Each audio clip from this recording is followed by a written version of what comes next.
Welcome into this Five Clubs conversation. I'm Gary Williams, and this one is taking a couple months to materialize. For this reason, we wanted to make sure that he was going to be in the Masters field. And when he won the Saudi International, well, that put him inside the world top 50. But he had to hold that position. And a couple of weeks ago when he finished tied for 6th at the Players' Championship, that gave him the cushion he needed. So next week, Harold Varner III is going to drive down Magnolia Lane for the first time ever. He has never been on the property, and he's going to play in the Masters tournament. Its significance to him personally, of course, it's a big, big deal to get to the Masters for the first time. But his career, the projections that he has made, the progress that he's made, his relationship with one of the most significant global sporting icons of all time, and his life now in the game of golf. It's all coming up on this Five Clubs conversation.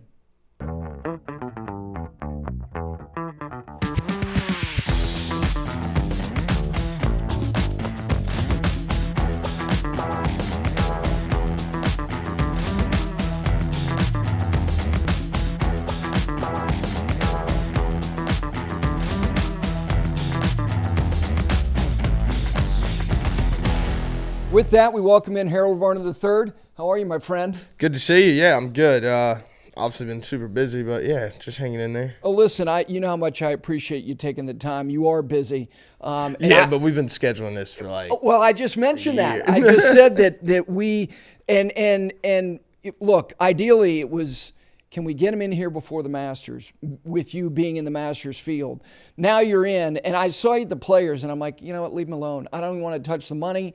Hey, I want him to get the cushion, and you got it. You're going to Augusta National tomorrow. Yeah. It's obviously, it's a lot of hard work, but it's exciting. You don't think about the hard work and all that stuff. You think about how you can, how you can win, how you can get in contention. I flew with Webb yesterday to an RBC event, and he was talking about how he was in contention, I don't know how many years ago. I guess it was it'd be 2019. I think he was like 3 back on the last day, and I was just like, dude, how is it? Like, I want to feel that. So that's what I'm really focused on. Obviously there's a lot of stuff. I haven't even registered. I got the email last night, so I usually, obviously your agent registers, and I'm like, oh, he'll register, and I look at the email, and it's not. It's just to me, so I'm still going to send it to him. It's old school there. I mean, everything is, I'm sitting here as somebody who is really thrilled for you. And to go down there tomorrow to see it for the first time before next week. I mean, do you remember the first Masters you ever watched? Not really. I just watched bits and pieces. I'm not a big golf watcher. You didn't watch Tiger win in 2005. You wrote that. I did not. You were out playing. That's what I love doing. The only one that I've watched and has made a difference, I mean, I feel like emotionally, is 2019.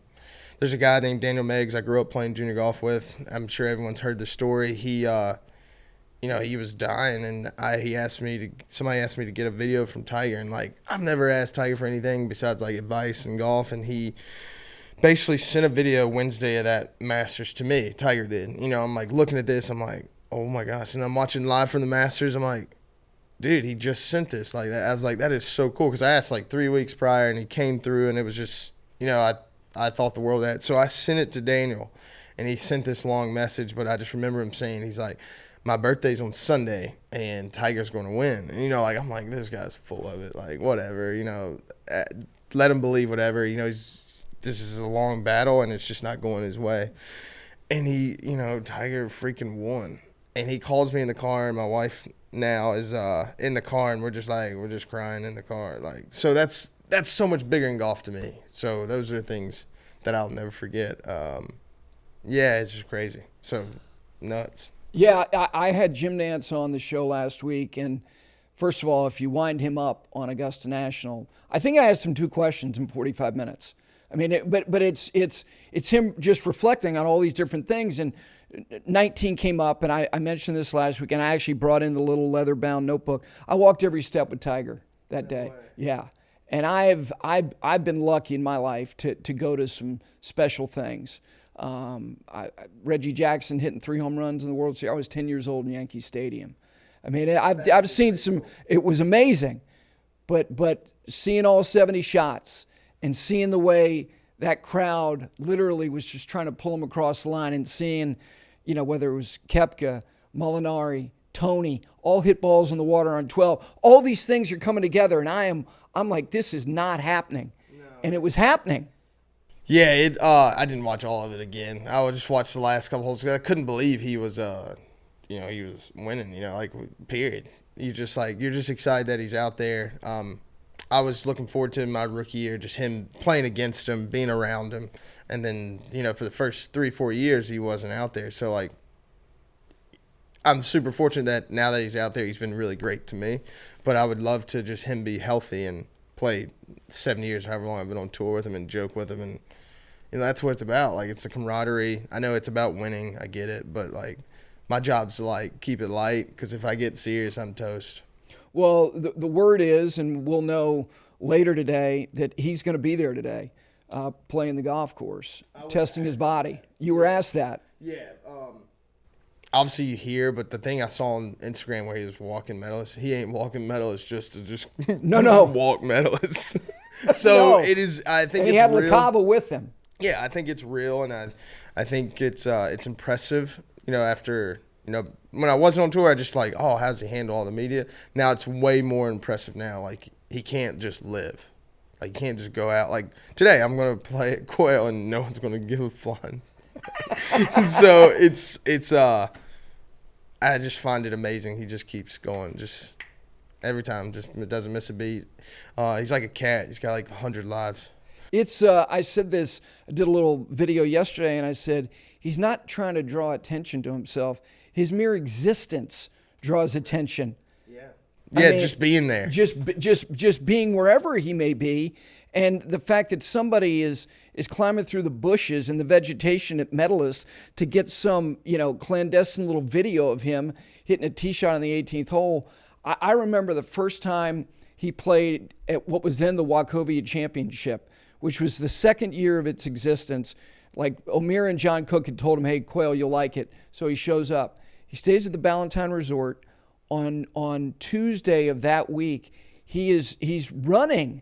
He's going for a run that morning down Ballantine Commons Parkway.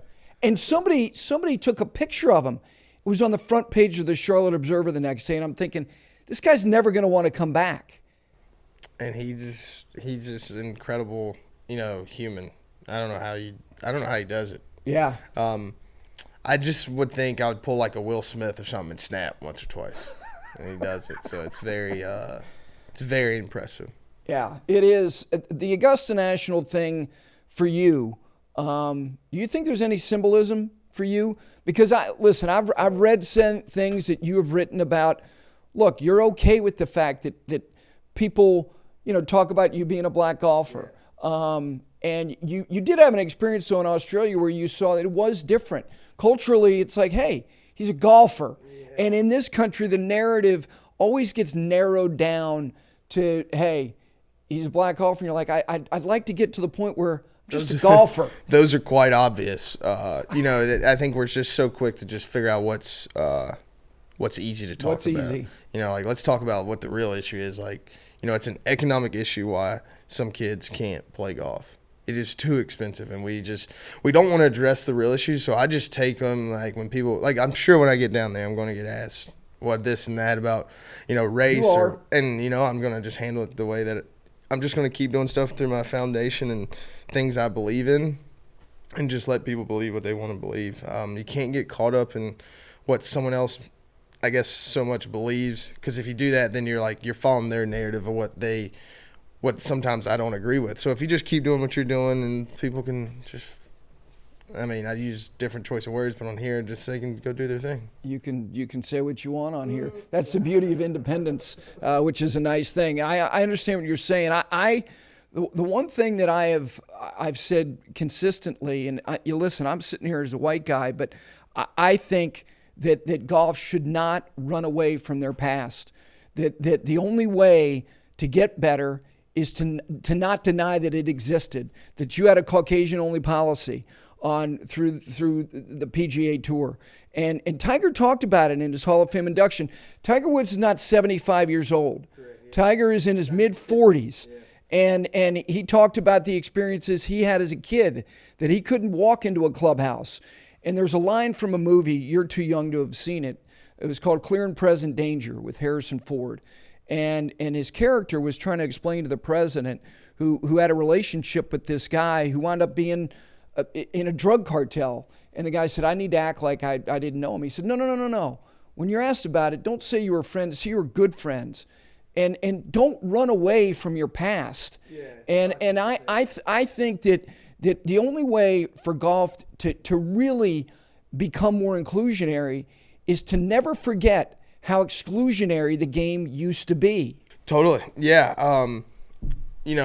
I've just I figured out, I've spent some time with Charlie Sifford, like super fortunate, and some of my journey is basically what he used to tell me. Like we would talk about like, how was it? And he's like, man, all that stuff's done. He was incredible. He never held a grudge. He was incredible at just putting the past where the past is supposed to be.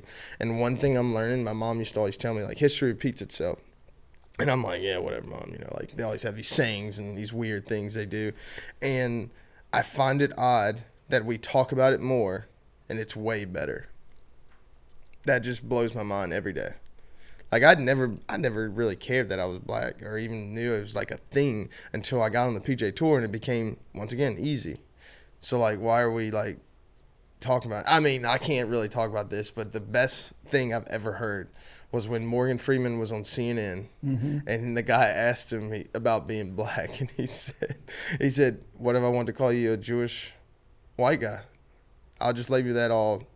And then Morgan Freeman basically says, the reason it's relevant is because we talk about it all the time. Like and he couldn't be more true. And that's probably why some people hate him. So it's interesting. I think if you have an opinion, because everyone has their idea. What we don't do now is like, this person can have his opinion, this person can have his opinion, but we can't go like have a beer afterwards. It's like we're ready to fight. And it's quite embarrassing because whenever you're a kid, you go to school and they're like, oh, share this, talk, do this. But as soon as like money and, image and all this stuff's involved, we'd rather cut them down. And I think it's sad. Like, I just think it's so embarrassing. I mean, I like to joke about it, because once again, Charlie said the hard work's been done. Like, go play golf, enjoy the fruits of like what he's done, and Lee Elder. So I'm not aware of what's happened. I'm not like just this just happened to me. But I'm not gonna sit here and be like the same situations for me. Yeah. I'm not gonna do that, and I have to like stand my ground and be like, I've been given so much from these people that I can't sit here and just be like, whatever. No, I'm aware. I'm totally aware. One of the things you wrote about a couple years ago in the Players Tribune was that, the entry into the game, let's not act like everything's solved. And I'm not just talking about young African-American boys and girls. I'm talking about everybody, talking about golf. What do we got to do? I mean, I think that there are signs of more access being granted. Without a doubt. I mean, and I think that's happening. But again, economically, there are barriers that have got to be altered. Yeah, so the foundation actually started because the mayor of Gastonia and this guy that runs this golf course I played at, where it was $100 from June 1st until September 1st, they basically told us that we couldn't like do the same program. So like say that $100 in 2000, so I would have been 11 when that started, 31, so that's 20 years ago. 20 years ago, let's say that's $250. I said I will pay whatever kid from Gaston County wants to do this, they'll get a card, they can do it. And we went and met with them, and they said, we're not just going to let anyone use our course. And it was like, it pissed me off, but it was great because now we have a direction with the foundation. We have exactly what we want to achieve and what we want to do, but I think kids should play for free. Like that's how I learned. I learned a lot of things. I learned how to get a foul mouth. I learned how to say yes sir, no sir. I learned how to talk to people. Like, it's just things that you can't. You can go to school to teach it, but you're like, it's not going to happen. You got to be exposed. Like, I think the greatest way to become something bigger is to get burned. Like, you hear all these relationship advices. They're like, I have such a good relationship. Yeah, because I just had a terrible one. Yeah, it's just it's the way it works. And if you're lucky, you get in a good one and you work together and you figure it out. So it's just very interesting that we spend all this money on, like, you know, and the first tee's been great in our mentorship. Like we sit here and they have like a $2 million facility behind where On a Palmer Cadillac used to be. I'm like, you know what you could do with $2 million at a golf course for kids? You just give them $1 million and just drop the kids off. Let them play. And if they're not good enough, you build like a little 9-hole, little 5-hole par 3, and you let them figure out how to get better. We just don't take the time. We just want to make $1 more than we want to have another kid come out. And what ends up happening is, if you keep doing that long enough, and the only reason it didn't happen is because of COVID. It was coming. It would have been the greatest thing for golf because we would have had to have done something. Now COVID came and you're like, oh, you know, we're back in the good. Yeah, it's hilarious. So, like, I'm very opinionated about this because I think that we'd rather make another dollar than see that another kid gets into golf. And that's just like, first of all, it's embarrassing because, like, we say we want to help the game and we don't do shit. Yeah. Like, so right now the youth and course is the best thing that I've seen. That's the closest to that. And it's $5. I think you pay $15 like membership fee, and then it's $5 every time you go to one course that's a part of Youth on Course. And I think there's 68 in North and South Carolina, but it's a nationwide. Yes, it is. So it's really cool. They approached me. I think they have the best idea. I don't know how they pull it off because I want to know what the middle is costing, because there's no way all these courses are like, yeah, whatever. I just think that the reason why I play golf is I hung out with my mom. Like, she'd come like have lunch with me, or, you know, when she picked me up, she'd watch me play. Like, if moms are involved in kids, you know, dad's going to be around, or the other vice versa. It's just sad we don't look at it very basic. We'd rather crunch numbers and figure out how we can make money instead of, like, I understand doing that in the real world, but, like, we're talking about, like, kids, man. They don't even work. Well, you know, there's another place that you have a relationship with. And again, this is a very, you know, small area, but I think it's a big impact, and that is Congaree, what they're doing with a county that is destitute. I mean, it's one of the poorest counties. If you're one of the poorest counties in South Carolina, you're one of the poorest counties in America. And to take that 9-hole golf course, which is called the Sarge, and to turn that into a little utopia for kids to be able to play golf, not to mention what they're doing through that ambassador program.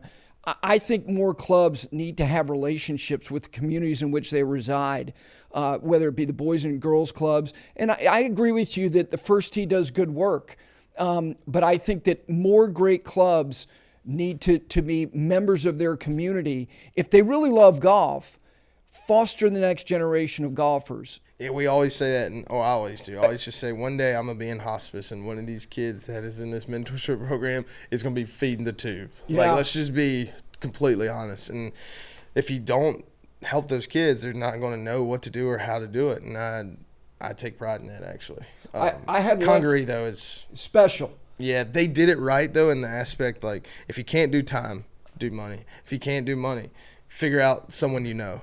Yep. And don't be judged if one of those 3 things isn't what some other member did or didn't do. It's like, these are the 3 things we need. And they get it. They don't care. There's no ego to, well, I did this. And we run into that a lot in golf. It's just, you know, I've been super fortunate to meet some good ones, but I definitely have heard about some bad ones. No question. But Congaree, the Sergeant course is good on Lucas Glover, though. I know he was the first one that was approached me, but I know the members. I know Bruce Davidson was super behind that, and John McNeely. They wanted to get that course so that they could literally, that's what's important. Get people started. We don't care how good you are, but then they have another side. If you're really good and you want to play golf in college, we'll fly you over for a couple weeks. We'll set you up. You know, cover the whole bases. And they don't back down from anyone. They're just, you know, they do it the right way. They're just well connected, and I've had a great time there from my personal stance. I think it's a cool place. There's obviously another really cool place. There's sister course or brother course, whatever you want to call it, Diamond Creek, that I've been to a few times, and John McNeely and Bruce have just kind of taken me under their wing. I spoke with Bruce the other day, and he's so pumped about, you know, me. That's what's cool about Augusta to me, is how excited other people are. That's what you live for. At the end of the day, my journeys and, you know, been across so many different people, and just hearing them like, hey, I'm so excited, blah, blah, you remember this? I'm like, no, I don't remember that, but I'm so excited that you're excited. So it's just those places. Congaree gets it. It's hard to do I think it'd be hard to do in Gastonia. Mm-hmm. Only because there's no attraction to go there. Like, what's cool about Congaree, they built a golf course that is like second to none. Yep. So like people are like, I want to go see it. And then the coolest thing that Brewster's ever told me, he's like, last year he's always talking about, he's like, just kind of move in silence. Just like do what you think's good, what's right for you. And that's what Congaree does. Yeah. Oh, we want to help this. Like the Sergeant course, I'm sure that had been up for grabs for like a year. Oh, no, you talk to those guys, and for people listening or watching, and you're going, what is it? If you just Google Congaree Foundation, Congaree Kids, you can find out more about what their mission is. I mean, this is a bona fide philanthropic endeavor on the part of Dan Freakin, and it was Bob McNair as well, who's passed on. The Sarge was the most run down. I mean, it was a sad scene, and now it's going to be. But what Bruce said is right. It's action. It's all about action. It's not about words. Back to Augusta here for a second. I think that as much as you probably wanted to put it out of your mind, I want to know though about logistics. Like, do you already have a house for next week? Do you? Yeah. So I knew I was. So this, I don't even know how to say his name, but on Twitter there's this guy named Nostra, and he like basically follows the world rankings. Oh yeah, he's unbelievable. I've been following him for years. Yeah. So he about Hilton Head last year, I was in like 74 in the world rankings or whatever, and I was like, oh, what do I need to do? And he's like, you either need to get your divisor down or you need to play a lot. And I love playing golf. I didn't have a kid at that time, and you're following your FedEx Cup, so you're like, I want to get as high as I can get, blah blah. And he. After, am I allowed to say that on here, Saudi Arabia? Yes, of course. All right, cool. You can. Just making sure. Every time I was going to say overseas, whatever. But when I won in Saudi Arabia, I moved up and I was like inside the top 50, but not like I knew there was enough time where he could be out. I had messaged him. I was like, hey, what do I need to do? He's like, play waste management. You're not going to lose any points. So he just basically like told me kind of where to play. But it got to the point where he's like, man, you play where you can play well. And I was like, well, damn, all right, I ain't playing here. So I shouldn't have played waste management. I was probably still on the moon. It was fun. And then I went to the Super Bowl. So I had like a nice little hiatus of golf. Like I didn't play the week before. I played Palm Springs, no Torrey, didn't play Pebble. Missed a cut in waste management, missed a cut in LA. It wasn't a bad stretch. I had fun. I had a great time, but I didn't get any FedEx Cup points. So I'm like looking at the FedEx, looking at my world ranking. It was kind of cool because it was, I love when my back's against the wall because like at the end of the day, I want to play on the PGA Tour. I mean, like that's what I want to do. So, and to have that opportunity, you got to be in the top 125. So I'm like going down like before. So I didn't play Bay Hill. I didn't play, what was before Bay Hill? Honda. Yeah, so we went on a nice little stretch there, just like no points. So I'm like 114 going into players, and I used to live down there and just like worked my tail off like those 2 weeks. And I was kind of, I obviously voiced my opinion about what I thought about all the stuff that was coming out, everyone talking about everyone. I'd hate when someone speaks for me. And so I just made a plan. I was like, hey, I'm going to work at it. I'm not hitting it well. I get it. But I basically said, I want to talk to Jay. I want to be like, hey, this is what I don't like. I don't like people talking about people in the public. Like, I hate that. Like, in a real world situation, in a real sport, someone would have gotten punched. Like, that's just not how you handle things like that. Like, they would just fight. It'd be whatever they fought, they got it off them, they're good to go. Mm-hmm. But in golf, you can get away with it because people just take sides, especially with everything going on. It's like, well, are you not with the tour? Are you with the tour? But I felt as if when I won over there, it was frowned upon that I won. That I like if I wouldn't have won, they wouldn't have said anything. But that I won, it became a big deal. But Jay took the time. He probably took an hour on Wednesday, and we just talked about things I didn't like and what I liked. And obviously I'm going to keep all those things to myself. But I really appreciated him just taking the time because I was pissed. I was just super mad that it became a thing when he could have shut it down. It became like you turn on the golf channel, it was like TMZ. I don't watch TMZ because it sucks. Like, I don't really care, like, about Joe Schmo said this about Joe Schmo or whatever. So just got everything off my chest, and once I got to players, I was ready. I was pissed off. Like, I wanted to play well, and I wanted to play. I wanted to get to Augusta was the thing. Sure. And it obviously showed. I was ready to go. I didn't play well in Tampa, but it was a long week, and players I probably shouldn't have played Tampa. But then I get in this pool, which I just think match play. If you win, you should go. If you lose, take your ass home. That's how it should be. That's how you think Wednesday should be.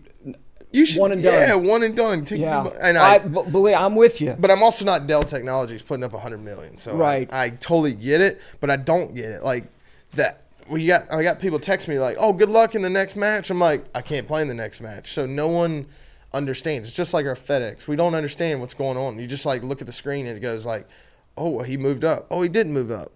We have no clue. So obviously I'm moving up in the world rankings, moving up in the FedEx. I've never been to Eastlake, so Augusta's cool, but I'm trying to go to Atlanta as well. Knock some things off that I've always wanted to do. Which would then automatically get you into the Masters again next year. And not to mention, look, the bonus money is real. I mean, that is huge. It is real. It is beyond real. I mean, I remember a couple of years ago you played well at Liberty National, and you were on the cusp there, and it got you into Medina. And I remember talking to you that week, and you're like, "Oh man, I mean, this is." That was the first big check I made. It was nuts. I was like, all right, I'm getting better. But the coolest part is, so I was 28th going into Medina. And I was just like, oh, dude, I just played decent. I'll get in. I ended up finishing dead last, go home. How unaware I was that, the difference, just playing solid that week versus – oh, yeah, let's just see if we play good. And how different my attitude is now. And that's why I always tell people, oh, what do you, they're asking me, when are you going to win, blah, blah. I'm going to win when it's on my time. It's my journey. It's my race. I'm still knocking on the door. I feel like my best golf is coming. And it's just helped me, have so much peace. Yeah. Tiger has been so good to me. When I asked him one day, I said, man, what does it take to win? Because that's what everyone kept asking me. He's like, man, you stop worrying about everyone else. You have a better chance to win. And I was like, all right, I like that. And ever since then, I just kind of focused on, what I want to do. And, there's a little bit there where, I was doing what I love to do, play golf. I play to win. And getting scrutinized for something that I don't really want to talk about, to be honest with you. It doesn't pertain to what someone else said. So I found that super odd, the whole deal. I would still go back. I had a great time over there. Yeah. I made money. I made some awesome friends. You do understand, and look, I had Greg Norman a couple weeks ago and asked him the questions I felt I needed to ask him. And he was good at some people would say he wasn't good at all. And I get it, because he's not gonna enter into the conversation. He's picked his side and he's representing. Yeah. He's representing it. But my question to you is, were you?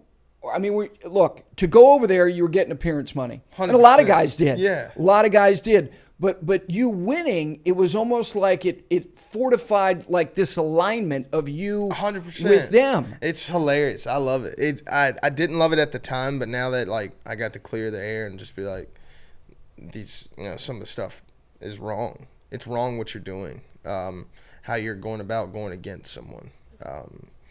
And then some other questions. And then I still don't have some questions. I want to know, I was never in the military, so I don't really have a total, hey, I would shoot every person over there type mentality. I get where those people come from, especially if you shot my best friend. But, to me, all I hear is human rights. I'm like, man, if that's the only thing you got, then, we need to do better. So, we're going to keep learning. We're going to keep understanding, why is it so hated? I'm not going to sit here and hate somebody for, it's the reason I'm going to Augusta. So, I can't sit here and be like, oh, I hate those people. No, those people, they gave me an opportunity. They gave me something I didn't have at the time at the PGA Tour, and I played well when I got the opportunity. And if anyone knows, diapers and school, those things are real. Those things cost. And I just hate that it's so, black and white. If the league wasn't going, it wouldn't even matter. If the league thing was here, we wouldn't even be talking about it, because the only reason people get mad and they come up in arms is because there's a threat to their either money or there's something they want. And that's the only reason people get mad. Like, that's in life. Like, if you get mad, you did something that you felt like hurt your feelings, or you took something from someone. And that's what is happening. And it's pretty funny. The only reason it gets worse is because there's more money involved. Like I said, when you're a kid and no money's involved, you're like, oh, I'm sorry. As soon as money gets involved, it's like a fire. It's awesome. Yeah. I love it. Now we just watch it play out. It's you mentioned the human rights thing, and I've had a lot of discussions with a lot of players, Norman most recently. Look, they do have a horrific human rights record. They do, and they recently executed publicly almost 90 people. Not to mention their attitudes towards women from the beginning of time. And they have someone who is leading their government who, whether you want to believe it or some other guys who went over there and took the money. Look, everybody always has a better idea about how everyone should live their lives. Yeah, except they don't look at themselves. No. So I'll answer all that stuff you just said. So they have this thing. So before I went over there, I just started doing my own research. Like, I'm just sitting there and I'm asking questions. This guy's driving me. I was like, man, tell me about what's going on. He's like, people have grown up to just believe certain things. Same way in America. We believe certain things and we argue it and we go home and sleep. So the prince that's coming in wants to do this 2030 vision. Oh, yeah. So if people go look at it. So like one day, not long ago, I wouldn't be allowed to marry my wife, but someone made a decision on a plan, a way that they can make it better. I don't know who was a part of it. I'm super thankful. I have an awesome kid. I got the reward of someone believing in that. So the prince that's coming in has a plan. Mm-hmm. And if I sit there and, whether you say I'm a part of the plan or not, I have to be, because I played and I won and it made them look good. Like, why is that? Like, why did I do anything wrong? Like, they want to make an arena where men and women can walk together. We can sit in the past and talk about what's bad, what's wrong. Like, that doesn't help about getting a solution of what, something where you're like, it's either tolerable or they're doing something better. And then no one can answer that question, because at the end of the day, they're trying to get better. And I don't think we should judge how they use to get better. We can sit here and critique. I mean, how did it get better here? We're still what are we doing here? Like, I don't get it. Like, we can't just sit here and cast a stone at these people for something that was happening in our own country just for the color of our skin not that long ago. Like, so there's something else. There's something that we don't know. I don't even know if I really want to know, but I judge people off of how they treated me, and they've treated me unbelievable. The PGA Tour's treated me unbelievable, giving me time, and I'm just sitting here doing my job and trying to make a career, and I don't understand all the details of, like, I read the 2030 thing of how they want to make it better. And also it's also preparing for a post-oil dependent economy. Without a doubt. And look, all those things that you talked about, and I've done the same thing. And look, they are heavily invested in this country.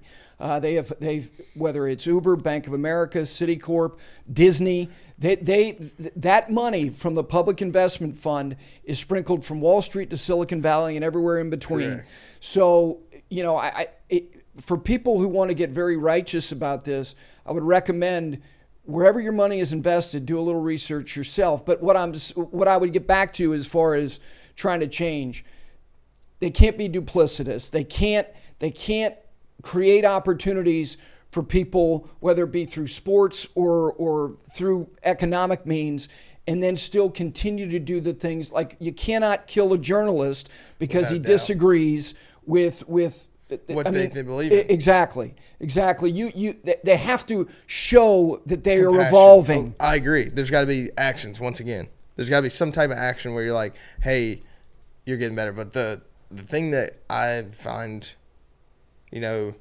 so interesting, like, I'm a professional golfer first. My job is to play golf and provide for my family. And if that's not here or there, I'm going to go where the most money is so I can have the best future. Like, that's what anyone with common sense would do that. And then you hear this, you're selling your soul, you're doing that. I'm like, I ain't selling anything. I sold my soul to golf because I wanted to play, I wanted to compete, I wanted to beat people. The best players were there. I went and played. Like, relax. We try to make it more complicated so that we can just get all confused instead of, dude, I played great. I would have beat a lot of people that week. Like, you beat a lot of people. I know. It couldn't have happened to a better person, Bubba. It was great. I'm playing with him at Zurich. I'm pumped. Yeah. So that was really cool. I just no one can have open dialogue right now, and that scares me more than anything. Like, you can't just sit here and be like, hey man, this is what I think. Like, and that, like, the public fund doing that, being in everything, I had to look at myself and be like, hey, I know they're involved in that, but like, anyone can donate to that. Anyone can be in that. There's no, like, I think if some of those companies had choices, they would choose otherwise. No, so like, I didn't know that. I didn't know. So like, once again, doing your own research, I can be accountable for myself, and no one wants to do that. They just want to be accountable for someone else's so they can look like they're better than that person. And that's obviously the world we live in, but now there's like millions of dollars involved, and it's like a big deal. Hundreds of millions of dollars involved. Last thing on that subject, would you play in one of those events this year? I don't know. We'll see how it plays out. You'll see what happens in London. Will we be surprised at some of the names who will turn up outside of London the second week in June? You should not be surprised, because I just said something that was the most important thing. You're a professional golfer. And two of the events, there's no event on the schedule. Right. That was not by accident. Obviously. But that's called opportunity. And your job as a professional is to go where there's opportunity. Yeah, I think, Harold, what's going to happen, and look, these guys have already probably thought this through, a lot of guys, they're going to go, wait a second, hold on, he finished fourth and he made what? That's exactly what's going to happen. I mean, I want it to happen. It's going to happen. I want some of these Corn Ferry guys to go take every opportunity that they're sitting there and go make hay. Well, again, I said it was the last thing. Here's the last thing. This line between need and greed. The women went there, and there wasn't a ripple, and they don't have much. They don't have much. And like, where does it get to where it's acceptable and where is it unacceptable? Like, this conversation, I think it's good to have these conversations, but you have to be willing to be listening to the other side, not hearing them, listening. You have 2 years and one mouth for a reason. Yeah. So let me get to something else, because the logo on your hat is important to me, because that guy, as somebody who grew up rooting for the school that he went to, am I going to vomit on this table? What's that? Am I going to vomit on this table? No, you're not. But you've got a lot of Michael's stories. And I had lunch with a buddy of mine last week, and he said, what do you think he's going to be remembered for? I said, that brand. Think about it. That guy had made a bucket in over 2 decades, and the University of Michigan has his silhouette on their football jerseys. Yeah. It's remarkable stuff. The first time you met Michael was where? Oh, the first time I met him. So I'd never met him, and I just knew that I was going to be wearing the Jordan stuff. Was at a basketball game, and my wife now was with me, and I'm sitting there, I'm enjoying the game, and they're like, "Hey, MJ wants to talk to you," and I'm like, "All right, cool." Like, I wasn't nervous at all. Like, I don't think about it. Like, I wasn't nervous when I met Tiger. Like, I just don't. I don't know. Yeah, But the coolest thing is my wife was with me, and I could tell how nervous she was. So like, I started understanding what people. I'm like, oh, all right. So she made me more nervous than MJ made me. Like, I was just like, "What's up, man?" Like, yeah. But I had texted with him, and we had joked around, so that might have helped. But the best story is easy. Somehow I got in touch with Gary Player after the QBE, and he wanted to talk, and super nice guy. So we go talk, and it's right the street from the Grove. So I go, and I'm with my best friend, and he's driving me, and we're sitting there. I'm like, "Man, you want to go get lunch at the Grove? Let's see if we can get lunch." He's like, "Oh, dude, yeah, I'll go," and they get some the pro shop. So I call Ken. Ken's like, "Yeah, come on, I'll see you in there." We're about to get lunch, and he's like, "No." Somebody comes up to me, they're like, "Hey, go talk to Ken. He wants to talk to you." So we get in the car, we go talk to Ken, meet his dad. They had just got done playing Augusta. He's like, "Man, it was one of the coolest things." And I was like, "That's super cool." And on the way back, MJ's out there, and I'm like, Will's in the car. And MJ's like, "I know you got your golf gloves. I'll see you in like 20 minutes. I'm like, "Yeah, hell yeah, let's get it on." And we're in gym shorts and a T-shirt. And Will looks at me, he's like, "Are we about to play with MJ?" I'm like, "Yeah, what's wrong?" "Yeah, you're about to gamble with MJ." He's like, "I ain't playing him for money." And my friend played at Auburn, great, just awesome guy, like, love him to death. Like, I mean, he's good at golf. He should be fine. Yeah. He gets out there, and we hadn't hit a golf ball, and he's just like, bro, I'm so tight. I'm like, whatever. So we play the first hole, and there's no bet. Like, he doesn't have a bet with Will, and I'm like, perfect. This is like, if he wanted to have a bet, he would have had it on the first hole. Yeah. We get to the second hole, and he's like, we ain't going to have any free rolls out here, talking to Will, and Will's like, all right. He proceeds on to hit this drive, and he hits his second shot, and I think he hit it. It was 60 yards. I bet you hit it 20 yards. It was so bad. Oh. And I'm on the putt. I'm like walking to the putting green, and he's like, I'm like, MJ, man, you got him tore up. He's like right where I want him. So we play, and he throttles Will, and we get done, and I'm like, I know for sure MJ wants his money. You know, he loses $100, and I played another guy, and I had no money, but I played another guy. And he gave me some money, and Will's like, you know, like MJ walks up to him, he's like, hey, where's my money? He's like, I'm about to spend some money in the clubhouse. He's like, I don't care where you about to spend some money. I want my $100. So it was, dude, it's one of the best things ever. And then like MJ came, and we sat around and had some beers, and for him it was a cool experience. Of course. So it's very awesome. Will's been around. I took him. We played with Ron Rivera. First time I ever met Ron. Yep. Kendall Alley got me. Yeah, it was super. Man, he's been pretty fortunate, but man, it was funny. He was wearing Under Armour on the course. Oh no! I mean, he just was slagging him all day, which he should. I mean, he's good at it. He can do it in a way where you're like, I don't know. You just don't. I don't know. I like it. I give it back to him as much as I can. There's not much I can say. No, I mean he is. 1991, when they won their first championship, the Bulls, I was working at the Governor's Club in Chapel Hill. I just graduated from college. So I'm working in the pro shop. The phone rings the morning after he had won his first championship, and it's him. And he's a member of the club. The club had opened the previous fall. And he goes, I said, Gary Golf Shop. And he said, Gary, it's Michael Jordan. I'm like, please stop. I mean, no, it's not. You just won a championship like 6 hours ago. But his voice is very distinctive. I mean, he's got great pipes.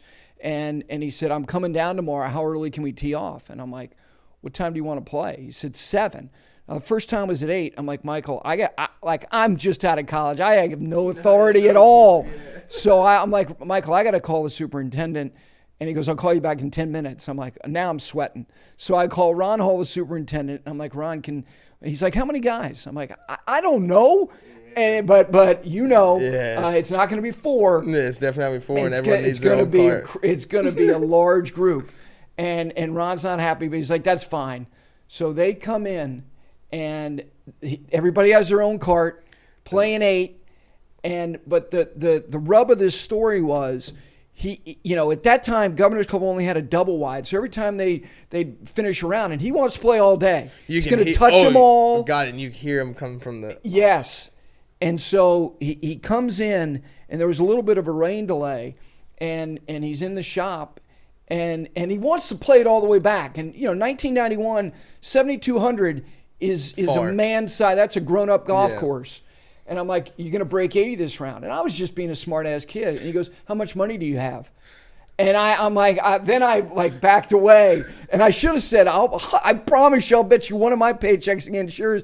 There's no way you're breaking 80. The most impressive thing about him, he'll play for a penny, or he'll play, it counts the same. I've always thought that was awesome. Well, you said that, people care more about being liked than winning. Yeah. But you said, unless you're Michael Jordan.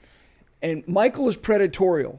And you said it's part of the family that he came from. They knew who they were, and he and Tiger are very similar in that way. I think that their personalities are different. I think Michael is very affable. He can talk up anybody, whereas Tiger is a little bit more like, I'll retreat. He wants to do it to on get a in his one-on-one bubble. setting. Exactly. Yeah. Michael will get in a scrum, and he will run smack with everybody, which is great. Yeah. Like, he doesn't need to know you. But they both have that same trait that they want to end you. And they'll stay out there all day until they do it. Yeah, for sure. It's it's funny, but sometimes it's not funny when it's Tiger. Because he does the sport that you like.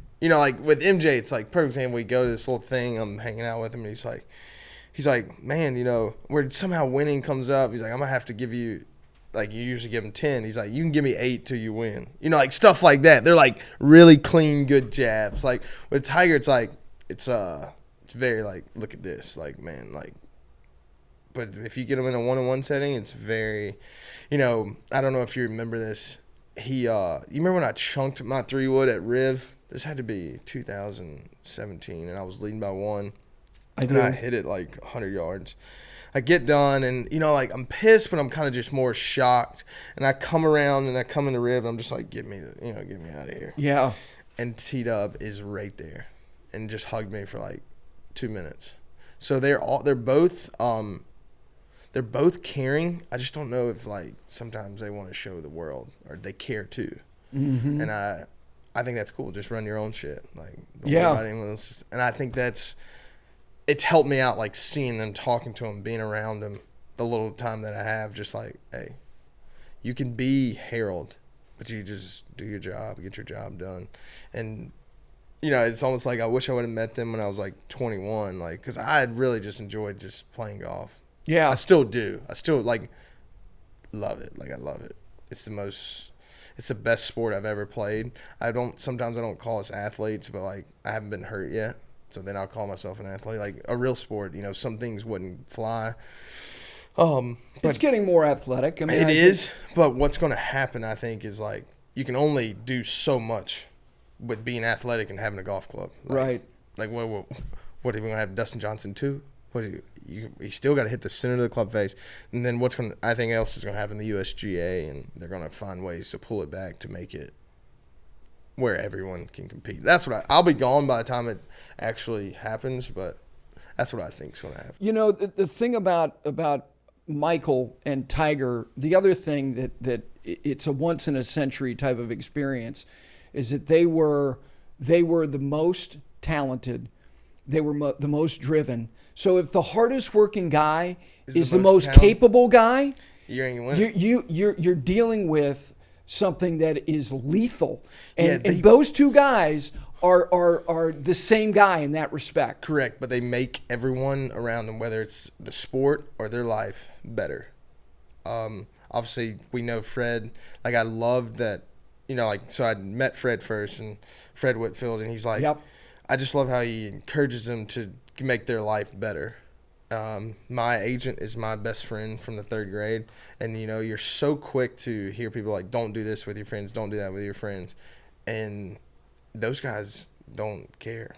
They're going to have obviously they can afford to do it, but they encourage, like, Fred could go do whatever, like, he's well qualified and trained to do anything, but he's like thicker, he's so tight with MJ, and MJ's if you look at the makeup of that organization, he's got a lot of people that he worked for the trusts. brand before. Yeah. So those are things that I see that I try to do that, and I can still do. Like, I keep the people that are going to be like, the guy that runs my foundation, Jason Cox, he used to run CGA, the junior part, helped me out a lot. I wanted that guy.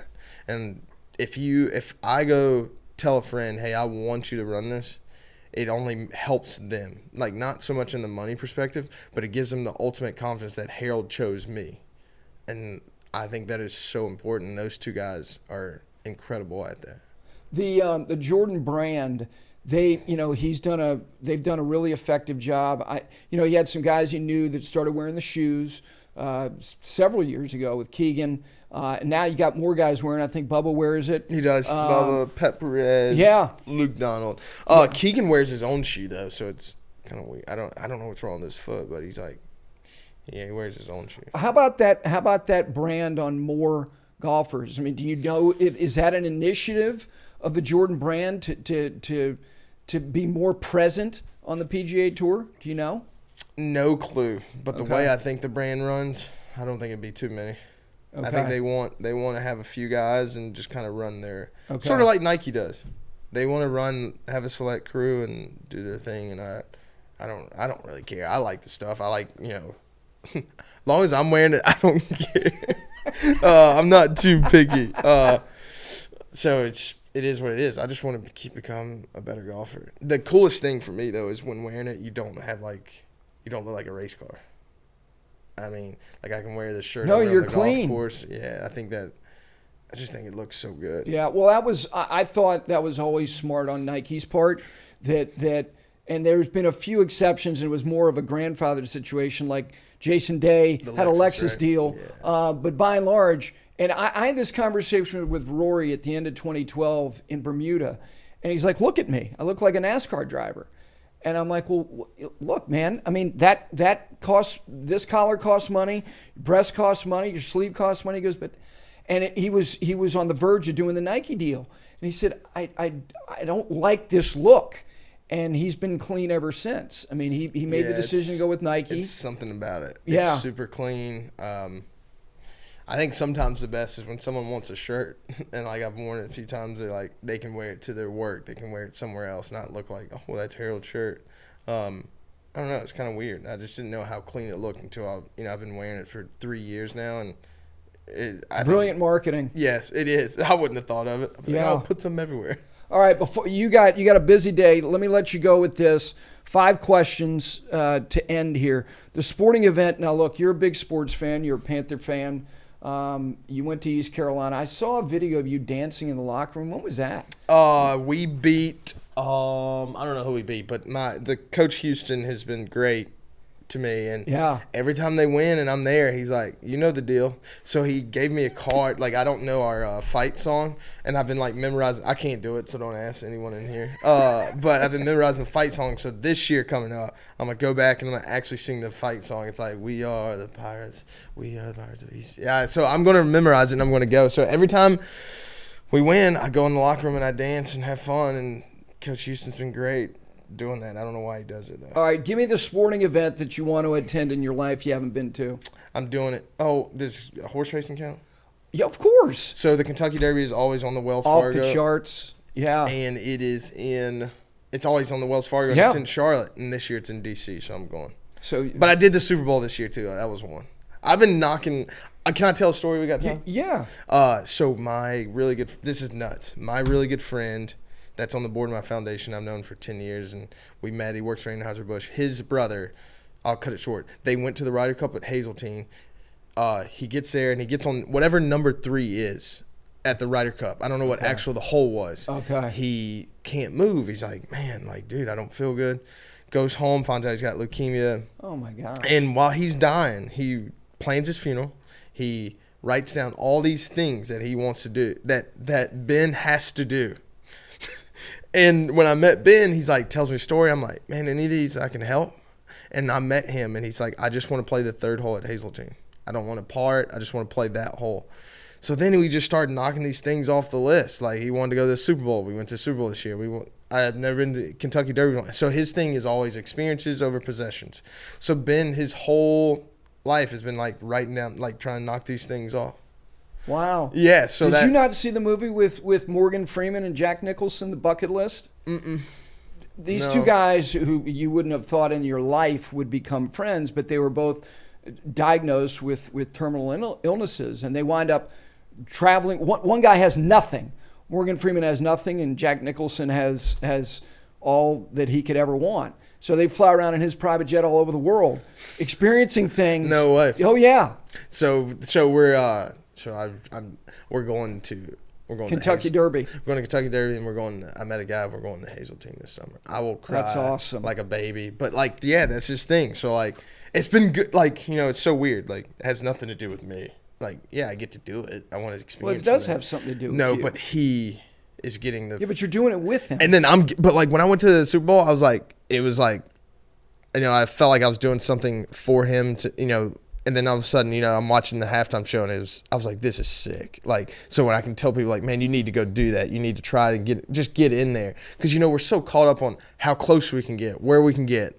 No, who cares? Get in the building. Because it's just the last 10 years, we've just been trying to do Mardi Gras, but he's done that one. I haven't done that one. So it's just really cool. So I'm going to the Kentucky Derby. I'm super excited about that. Okay, well, you're headed over to get some threads this morning. You have to dress fine at the Derby. I mean, I will be just fine. Okay. I ain't scared of anything. I'm wearing a pink. I'll be just fine. All right. What is the sound, any sound that you truly hate? the kid crying at about 11:30 right now. He's teething. So he went so good sleeping, and yeah, it's not awesome. Yeah, that's not a good sound. Who was the best shit talker on the tour? He's not on there anymore, but Jason Gore was really good. Really? Yeah, he's got the The best. suit from the USGA now? Yeah, unbelievable. We were playing Corn Ferry together, and it's me and Ben Coles, Steve Wheatcroft, and Jason Gore, and we're playing in Wichita in 17's part 3. That's a hell of a crew right there. And it was nuts. So we're in there, and we're getting our asses throttled, me and Ben, and like, you know when you're losing, you're like, all right, man, 17, 18, we got to win one of them. Like, we got to. We get up there, and it's 230 yards, and it's blowing into the wind, and I'm like, word, we can win this hole. We can win this hole with a par. Like, so Jason Gore, this is how dumb he is. He had a 1-iron. Like, he has a 1-iron. It's like a 1.5. Yeah, he's an old man. So Yeah. he takes his 1-iron out, and he freaking holes it. I mean, we lost like $500 a day. Then, $500, you're like, bro, I don't even know where I'm going to get $500. So, yeah, and he just, the whole way up there, just giving it to us. And me and Ben are just like, like the old men are just like, and the little puppies. That's what it looked like walking up there, I'm sure. Yeah, he's pretty good. I'll tell you a quick story about Steve Wheatcroft, who played the tour, had a good chance in Houston. Then he just kind of bladed, kind of hosel rocketed that bunker shot. But Steve Wheatcroft worked at Oakmont for Bob Ford as an assistant, and he was playing Bob, and they were finishing on the 9th hole, and he had Bob like dead to rights. If he won the last hole, he was going to beat him, which is a rare thing. Bob is one of the great club professionals of all time. Great guy. He walked off his yardage from like 123, and Bob was seething. So Steve Wheatcroft beat him. Bob put him in that range cart, driving that buggy on the range for like a month as punishment. I mean, he was a guy, he was working on the professional staff. And he's like, really? You're going to walk off a yardage from 123? No You were way. going to get in that cage, and you're going to drive that range cart for a month. I mean, Bob's also the guy that was about to beat Arnie's record at some course and didn't finish. That was at Latrobe Country Club. Yeah, like so. Arnold Palmer's home, and he walked off. Yeah, so there's No, Bob's just the best. Yes. He's the consummate gentleman. Yeah, like Weedy's like, I just beat Bob Ford. All right, the best shot you ever have seen in person. Oh man, can I do one I've hit and one I've seen? Sure. All right, one I've hit recently is Seminole, pin on the left on number 9. Yeah. My partner, I made birdie on 7. My partner makes hole in one on 8, and I hit it left on 9. It's like 240. Yeah, I know. Tell me about it. So yeah, dog makes hole in one, and we're sitting there. I'm like, holy shit, we might win this thing. We get down there, so like now I'm taking it serious. Like first it's fun, and then you like start getting it going. I hit my drive, I smoke it, whatever. I hit my 3-wood, little left. I'm in the bunker, and the pin's on the left, so I'm already short-sided. It's on the downslope, and my caddy's like, oh, yeah, just flop it up there. I'm like, bro. But in between the bunker and the green, there's, like, the rough and a bank and then, like, some overseeded grass. And I was like, dude, just watch this. This is going to be sick. And I bladed it through the rough, hit into the bank of, the overseeded grass, and then bounces up, and it just rolls and goes in perfect. So we finished birdie, hole in one, eagle. Wow. It was the sickest shot. Like making that putt and Saudi Arabia, that was super cool. But like when you're talking about hitting a shot, like, I don't know. Best shot I've seen someone hit. Oh, who have I played with? Man. Oh, I got a good one. And it wasn't even that good, but you just dream of doing it. It's Sam Burns on 18. Wind off the left. Hits driver, and I'm like, where? At 18 at Sawgrass. Okay. And he gets up there, and he just hits. I think it like rode down like the center of the fairway. Like it was like perfect. Never like cut across the water. Went straight down. It was just, and he outdrove me by like probably 50. Wow. The 9th at Seminole. Another quick Bob Ford story. Me and Scott Mahoney were playing him and Johan Rupert, and I had one of those very rare days. I hold my bunker. 9 was our last hole. I hold my bunker shot on 9 for my 6th birdie of the day. So we walked them in. They were done. And on the 9th hole, Bob had like 238. And I said, how are you going to play this shot? He said, well, I got to split that palm tree.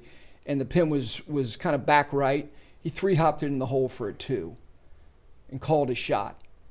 Yeah. That's what, man. See, stories are the best. Yeah. If you can talk about it, I mean, some people don't. Yeah, like it, and by the way, Johan gave me an invite to the Dunhill Links, and I showed up and I was a 0. He's like, that's what you get for making 6 birdies on me 6 months ago. I'm like, are you kidding? What a guy. Yeah, what a guy. All right, last question. The last time you paid for a round of golf?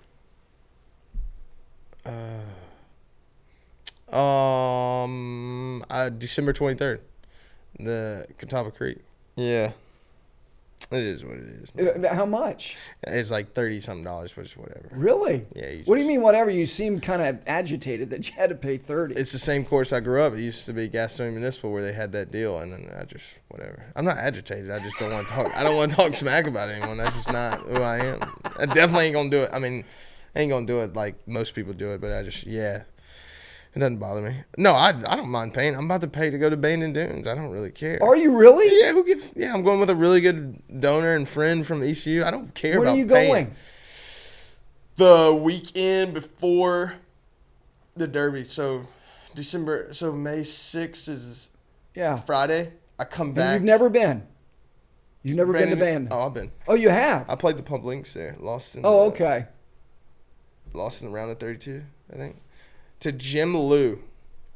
He used to be the #1 junior at the time. He won the U.S. Junior. Yeah, I mean, go look him up. Yeah, Sheep Ranch wasn't open at the time. Was not. Yep. It was, but you rented it for the day. Okay. So you would just go pay $1,200. They'd drop you off, and you play all day, and you just have a good time. The par 3 wasn't there. Okay. Yeah, we're super pumped. Yeah. It's gonna be good. I played in the Solstice event there. Played all 4 golf courses in one day. Best Walking. course. Don't to hurt me, yourself. Trails is my favorite. Not even close. It's not even debatable. The course they love, Old McDonald, is terrible. Like if you want to go play links. Listen, I love those guys, and Kaiser's great, but Old Mac, I don't get it. I don't get it. I love my mom, but like I make opinions about what I think about it.